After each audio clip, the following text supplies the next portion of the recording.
আউযু বিল্লাহি মিনাশ শাইতানির রাজিম। বিসমিল্লাহির রহমানির রহিম। পবিত্র ইনজিল কিতাব ৫৭ সূরা ইসমাঈল আয়াত ১। ইমরান, পবিত্র ও মহিমান্বিত তিনি, যিনি তোমাকে সৃষ্টি করেছেন। নিশ্চয়ই আদম নয়, ইব্রাহিম ও ইমরানের বংশধরদের মনোনীত করেছেন শেষ দিবসের জন্য। রোমানরা পরাজিত হয়েছে এবং তারা কিয়ামত পর্যন্ত পরাজিতই থাকবে। ঈসাকে নিয়ে ষড়যন্ত্র করার পর তারা অন্যায়ভাবে হত্যা করেছিল মুহাম্মদকে। ইসরায়েল, বাংলাদেশ, রাশিয়া, গণচীন, আমেরিকা, মিত্রশক্তির দেশসমূহ,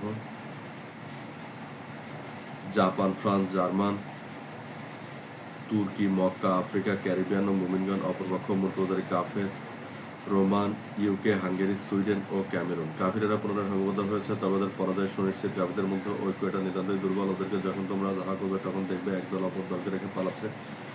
তুমি রাসূল ও সৎকর্মশীলদের অন্তর্ভুক্ত। মসিহ ঈসা আল্লাহের প্রিয় পুত্র। আল্লাহ এক ও অদ্বিতীয়, তিনি ছাড়া কোনো মাবুদ নেই।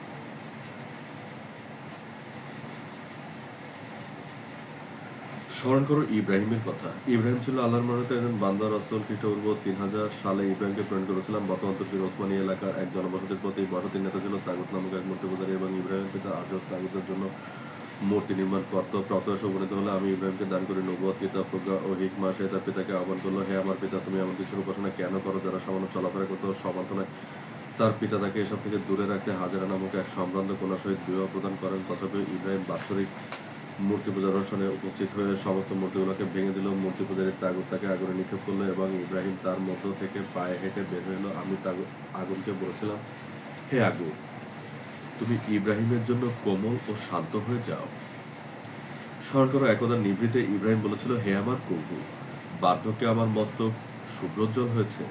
আমি আশঙ্কা করি আমার পর আমার সগোত্রেরা ধর্মকে ধ্বংস করে দেবে।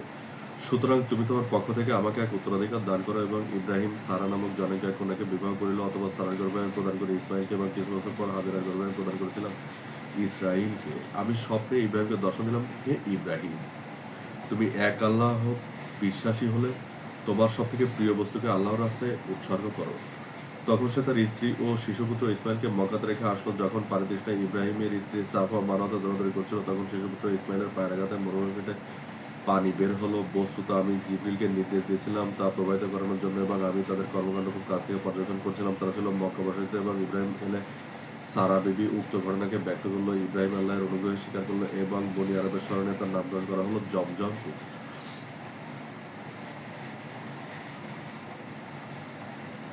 তারা আল্লাহের রাসূল আরবের কাবা গৃহে অবস্থান করল, যে গৃহকে আল্লাহ রক্ষা করেছিলেন নিদর্শন হিসাবে, এবং যে গৃহে পবিত্র পাথর হাজারে আসত উপস্থিত।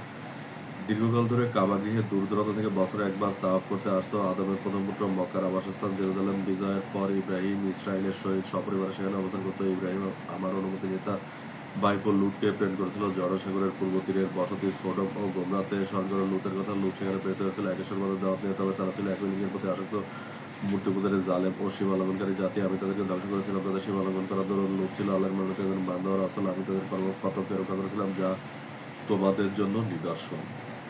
ইব্রাহিম সেখানে কিছুকাল অবস্থান করে কিতাব ওহী লিপিবদ্ধ করল। আমি তার নিকট জিবরিলকে প্রেরণ করলাম। ১২ বছরের পুত্র ইসমাইল, পুনরায় তোমার প্রিয় বস্তুকে আল্লাহর আশায় উৎসর্গ করো। আল্লাহের নিদর্শন আসতে সে বিচলিত হয়ে মক্কাতে উপস্থিত শিশুপুত্র ইসমাইলের নিকটে গেল এবং সবিস্তারে তার জানালো। শিশুপুত্র ইসমাইল শুনল এবং আল্লাহর স্বপ্নের বর্ণনা করলো। অতঃপর তারা কাবাগারের সম্মুখে সবাইকে আহ্বান করলো এবং মক্কাবাসীর সম্মুখে ইব্রাহিম ইসমাইলকে জবাই করতে উদ্যত হলো। আল্লাহর নির্দেশে জিবরিল দ্রুত সেখানে এক দুম্বা নিয়ে হাজির হলো এবং ইসমাইলের পরিবর্তে দুম্বাটি কুরবানি হয়ে গেল। আল্লাহ মহান, সর্বশক্তিমান ও সর্বোত্তম পরিকল্পনাকারী। আমি এভাবেই ইব্রাহিমের উৎসর্গ কবুল করলাম।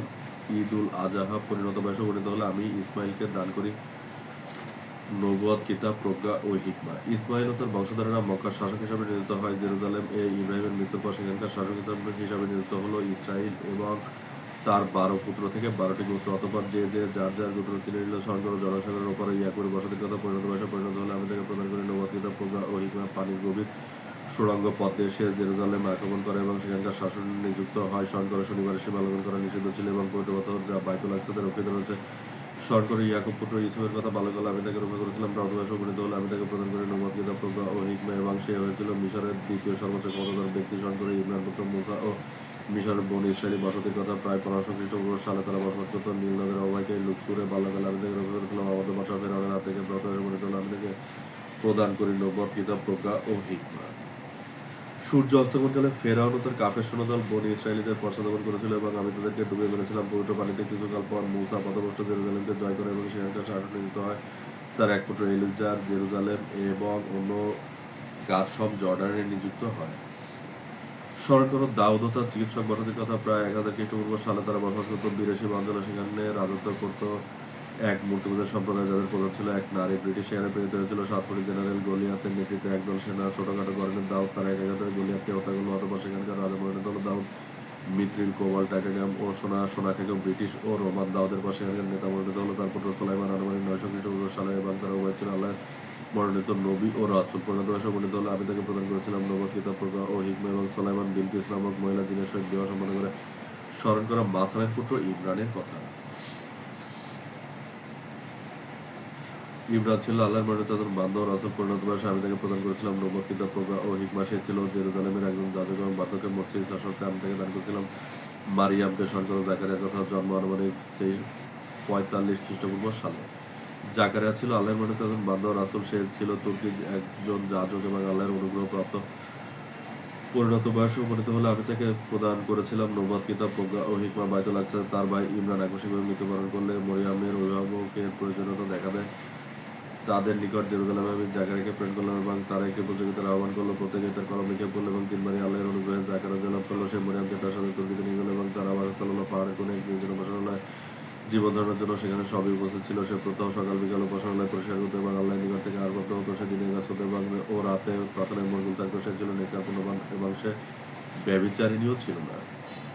স্মরণ করো জাকারিয়ার কথা। তার স্ত্রী আয়েশা ছিল বন্ধা। একদা নিভৃতে সে আমাকে স্মরণ করেছিল, হে আমাদের পালনকর্তা, তোমাকে আহ্বান করে আমি কখনো ব্যর্থ কামাইনি। বার্ধক্যে আমার অস্থি দুর্বল হয়েছে আর মস্তক সুব্রত। সুতরাং তুমি তোমার কাছ থেকে আমাকে উত্তরাধিকার দান করো এবং তাকে করো সদ্নির্বাচন। আল্লাহ বলেন, এরূপেই হবে আমার জন্য সহজ শব্দ। আমি তো তোমাকে সৃষ্টি করেছি ক্ষুদ্র মৃত্তিকা থেকে। অতঃপর সে 3 দিন মৌনতা পথ অবলম্বন করলো এবং তার স্ত্রী গর্ভধারণ করলো। আমি তার নামকরণ করেছি ইয়াহিয়া। এর পূর্বে আমি কারো নামকরণ করিনি। এর প্রায় 3 মাস পর মরিয়মের নিকট আল্লাহ প্রেরণ করলেন জিবরিলকে। জিবরিল বলল, আমি তো কেবল তোমার সৃষ্টিকর্তার প্রেরিত দূত মাত্র। তোমাকে এক পবিত্র পুত্র সন্তানের সুসংবাদ দিচ্ছি। হে মরিয়ম, ইমরান তার মরিয়ম যার প্রতিষ্ঠিত তোমার জন্মের সময় করা হয়েছিল এবং সে তো ঈসা মসিহ আল্লাহর রাসূল। এ তো স্থিরকৃত ব্যাপার। অতঃপর মরিয়ম গর্ভধারণ করল এবং প্রথম সকাল বিকাল আল্লাহর পক্ষ থেকে আরপ্রাপ্ত হতো। আল্লাহ অসীম মহামহিম, জ্ঞানী ও প্রজ্ঞাময়। বস্তুত হে কাফির শিরকারী মূর্তি পূজারীগণ, কিয়ামত তো আসন্ন, যা হবে চোখের পলকে। আল্লাহ এক অদ্বিতীয়, তিনি ছাড়া কোনো মাবুদ নেই। অতএব হে বান্দারা, এখন বলো, তোমরা তোমাদের পালনকর্তার কোন কোন অবদানকে অস্বীকার করবে? মিথ্যাবাদীরাই বিভ্রান্তকারী এবং তাদের অবস্থান জাহান্নাম।